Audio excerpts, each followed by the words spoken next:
An owl flirting with a scoundrel, casting rumors, and mysteries unveiled, the Star Wars landscape was bursting with fun, adventure, and surprise this week. But who or what is at the top of the Star Wars world? I'm Ken Napzok, and it's time for your weekly Star Wars Power Rankings. This is ForceCenter, a show about Star Wars, pop culture, and the ultimate adventure, life itself, featuring the insights of Joseph Scrimshaw, Jen Landa, and myself, Ken Napzok. Subscribe now to join our celebration of the greatest saga ever told. To the rankings we go. Number 3, Weird Star Wars. There are a lot of ways to serve up a good Star Wars story. Mythic tales of wizards and warriors, political intrigue, fast-paced adventure, and more intense action. The profound mixed with fun. Pew pew pew mixed with the most serious of minds. Star Wars is a buffet. Take that serving spoon, avoid that sneeze guard, and heap what you want onto your plate. But one thing is at the center of all those Star Wars stories. Weird. Big bowls of weird. Yet weird Star Wars is often overlooked, undervalued, or just plain ignored. But there are many who want to keep Star Wars weird, and it's not just Pablo Hidalgo. Clearly, it's also the creators behind the Skeleton Crew. The third episode of the show continued to serve up weird Star Wars, but now with a confidence that can't be measured by midi-chlorian counts, or what cowards call M-count.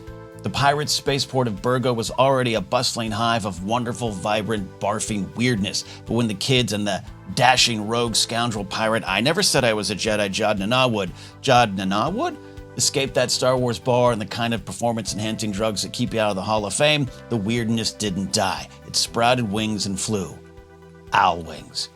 Kim's appearance was highly anticipated in some small pockets, but her arrival, or rather the Skeleton Crew's arrival on her facility on a stark yet gorgeous moon, was the equivalent of pushing us all off a rock into the arms of co-workers like some trust exercise at a corporate retreat. Just go with me, that makes sense.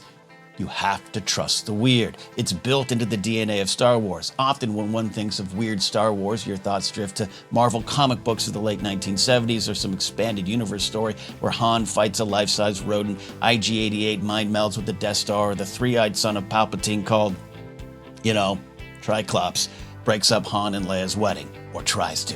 But weird Star Wars actually began in 1977 with that plucky little film that no one thought would make money called A New Hope, or as your out-of-touch gatekeeping uncle will say, in my day we called it Star Wars. Awesome, Uncle Jim. But whatever you want to call it, it was weird. Stormtroopers rode on large lizards, bulbous-headed aliens jizz-wailed, and a one-eyed garbage snake tried to drown one of our heroes, which sounds weird and dirty when you say it out loud. I'm sorry. Generations of fans will call Empire Strikes Back the best Star Wars film in large part because it's dark and moody, and it is, but it also has a giant worm monster living on an asteroid, and pigmen play keep away with C-3PO's head. It's weird. Star Wars is weird, man, and Skeleton Crew is leaning into that ingredient in a fantastic fashion. Star Wars is a buffet. Take what you want from it, but let's keep it weird. Number 2, The Old Republic. I will admit two things right here, right now. I've never been a huge fan of the Star Wars Old Republic stories. Never played Knights of the Old Republic, only read one of the Darth Bane books, and some of you are probably yelling at me right now while you watch me on your phones from your toilet. I see you. I see the island. But here's the other thing I'll admit. I've been really wanting the modern Star Wars era to dive headfirst into the Old Republic. Let's put on our Sith robes, fire up our whip lightsabers, and let's do it. There have been, of course, little morsels along the way. The story of Tar Vizsla remains an intriguing tale yet to be fully explored despite mentions in Rebels and The Mandalorian. Darth Bane was canonized in the Clone Wars, and David Benioff and D.B. Weiss seem to be in place to tell a story in that era if all the tales told out of Star Wars school are to be believed. Yet, the Old Republic has remained off the table. I love the High Republic era of storytelling, but many want to go back further. But James Mangold seems to be making a film that goes way, way back, pre-Old Republic to another era altogether. But the Skeleton Crew has run right at the era with the mystery surrounding the planet of At-Aten. The show's third episode revealed the planet to be one of the 7 jewels of the Old Republic. The other 6 have been destroyed, but At-Aten remains, locked away from the rest of the galaxy, unbeknownst to everyone, including possibly the people of At-Aten. Though let's see how that plays out. Those security droids know something. Kind of like the way my Amazon Alexa seems to be listening to my every word. How else would Google start sending me ads for Blue Chew pills? Now, the Old Republic fans, the core fans, have always had an aura of, dark and grittiness to them, and maybe that's why I haven't followed them down the Old Republic rabbit hole. Evil Sith Lords, hot Sith girls, lightsabers that bend where they shouldn't. It's always had a different feel to me. Not bad at all. I like bendy lightsabers, and I'm guilty of speaking in generalities here. But I do think there is an Alanis Morissette-like irony here. She was like Sabrina Carpenter for my generation, but in sweaters and leather pants. The irony is that one of the biggest mentions of the Old Republic in the modern era of Star Wars, the kind of meaty mention those Sith bros have been wanting to hear, was delivered to children by a talking owl. But regardless, the Old Republic and all its secrets were front and center of the Star Wars conversation this week. Number 1, Rotta the Huttlet.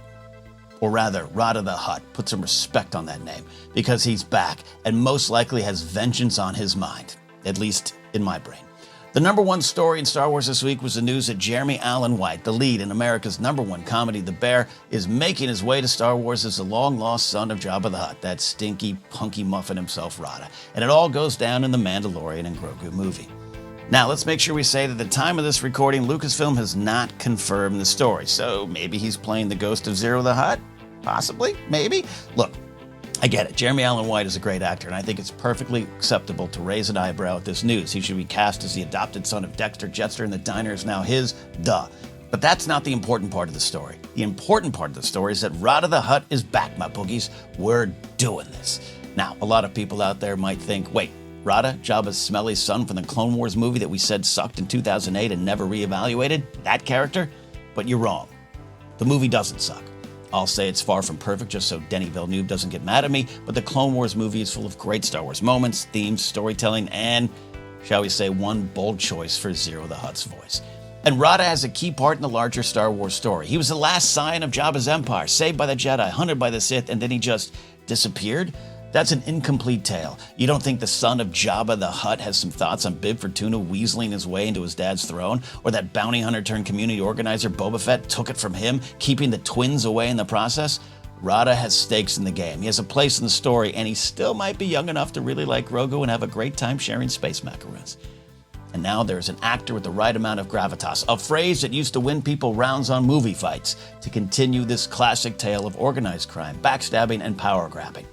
I can't think of anyone better to play Rotta the Hutt.